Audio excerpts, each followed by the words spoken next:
quando eu cheguei no Oriente Médio, eu entendi que o fluxo era outro, assim, né? Eu cheguei como uma pessoa que nasceu no Ocidente, nunca tinha ido ao Oriente, claro, né, a Turquia tem uma parte ocidental, né, parte europeia, mas ela tem uma cultura muito forte do Oriente. E eu acho que foi essencial eu chegar lá e entender outros fluxos, assim. E só para entender como você chegou lá, porque o que você passou de perrengue, né? Uhum, Com relação à primeira parte aí que você contou.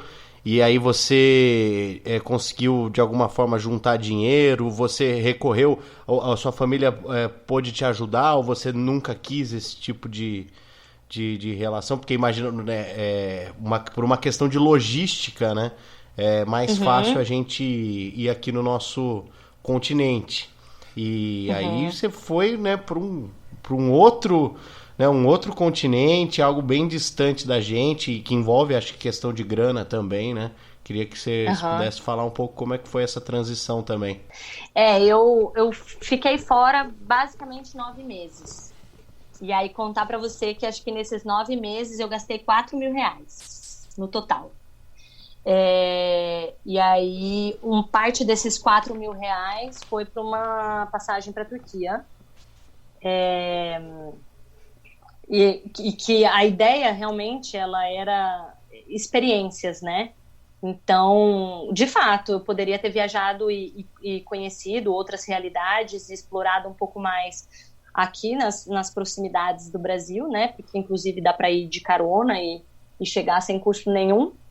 Mas eu me senti tão conectada com esse ponto dos refugiados que eu sentia que era para lá que eu tinha que ir mesmo. E se tinha um investimento que eu ia fazer, seria esse.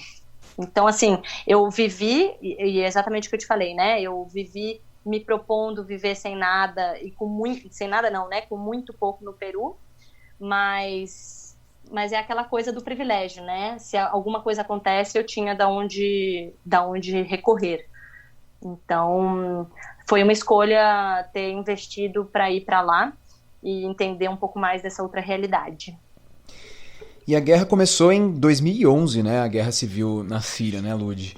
Não terminou até hoje e só para os ouvintes saberem, já tem mais de 500 mil de civis mortos, né? E soldados também. E 7,5 milhões de refugiados de um país, né? A Síria. E para você, Lud, como que era? Qual era a situação dessas pessoas que você via saindo da fronteira da Síria para a Turquia? Como que eles estavam? E também é importante todo mundo saber que a Síria já foi parte da Turquia, né? Quando era o Império Turco Otomano, por muitos séculos, acho que foram 400 anos de dominação turca, era um país Uhum. só, então há também um certo vínculo cultural entre esses dois países e também ressentimentos Sim, antigos, né? Mas sim. depois da Primeira Guerra Mundial, o Império Turco Otomano acabou, a França colonizou a Síria, né? E a Grã-Bretanha, boa parte sul do Império Turco Otomano, inclusive o Egito inteiro.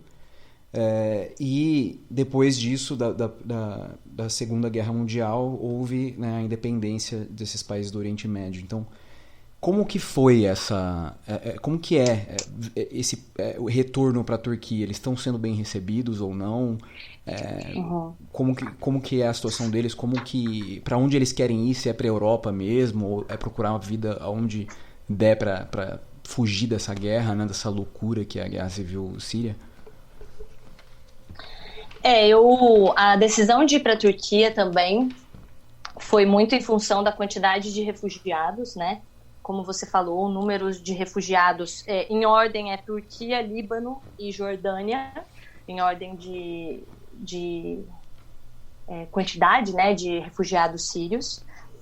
E eu encontrei uma grande dificuldade lá, que é a língua, né? Os sírios falam árabe, os turcos falam turco, e dentro de toda essa lógica, poucas pessoas falam inglês, assim. Eu acho que dentro dos grandes centros urbanos da Turquia, claro, Istambul, a gente consegue encontrar muitas pessoas que falam inglês, mas é um pouco diferente da nossa lógica ocidental, que a gente valoriza bastante a língua inglesa e tudo mais. Eu acho que é uma outra perspectiva lá.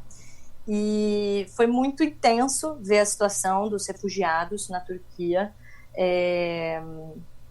Eu acho que é nesse momento que você vê as enormes barreiras assim que os países criaram para o recebimento dessas pessoas. É um sofrimento muito grande. Eu acho que tem uma questão, principalmente de saúde mental com essas pessoas, de um trauma de guerra e ao mesmo tempo que você viu sua cidade em ruínas, pessoas próximas morrerem, e aí você ter que ir para outro país e reconstruir a sua história com todos esses traumas, né? Não é simples, e eu nem imagino qual seja essa dor, mas eu consegui observar um pouco desse movimento, e é muito louco, porque a mesma coisa que eu comentei com vocês sobre o histórico recente, assim, como você comentou, pós-Segunda Guerra Mundial, a Europa ela passou por esse processo de refugiados e de reestruturação de uma maneira muito intensa. E hoje a gente sabe, eu não preciso nem citar, que muitos países europeus fecharam as suas fronteiras para o recebimento de refugiados sírios. Então, isso me deixa muito... Às vezes eu paro para pensar e eu não acredito que essas coisas acontecem assim, porque é um sofrimento que talvez o meu avô tenha passado e hoje eu não consigo olhar para o outro com a mesma empatia, assim. Meu avô é russo, acho que você sabe disso, Léo, mas meu avô é russo, ele é fugitivo de guerra, da Segunda Guerra Mundial, e ele viveu como refugiado no Brasil por um tempo. E eu não tenho dúvidas que parentes de pessoas na Europa também tiveram tem esse mesmo histórico, né? Então ainda me incomoda muito todos esses conglomerados democráticos terem atitudes como essa, principalmente numa situação como dos refugiados sírios. Então, acho que o grande ponto é como inserir essas pessoas novamente em sociedade com todos esses 9 anos, né, de conflitos na Síria. Esse ano, em março, fez 9 anos do conflito, e que são pessoas que agora precisam se reinserir numa sociedade completamente xenofóbica, eles, né? Então, é uma situação bem crítica. Eles estão aí concentrados, principalmente nos centros urbanos, em tentativas de trabalho, em tentativas de moradia e sobrevivência, mas a maioria vive em condições muito difíceis, né? Claro que tem aí uns subsídios do governo turco, mas isso não significa que todos os pontos de qualidade de vida estão sendo atendidos. E aí, no caso, você pode observar muitos absurdos nesse tempo que você ficou à disposição por lá? O que mais te chocou? Em algum momento você temeu pela própria vida também, com relação a esse clima, né, que as pessoas vivem por lá? Eu acho que na Turquia é diferente de você entrar dentro da Síria, né? Eu acho que são realidades um pouco diferentes.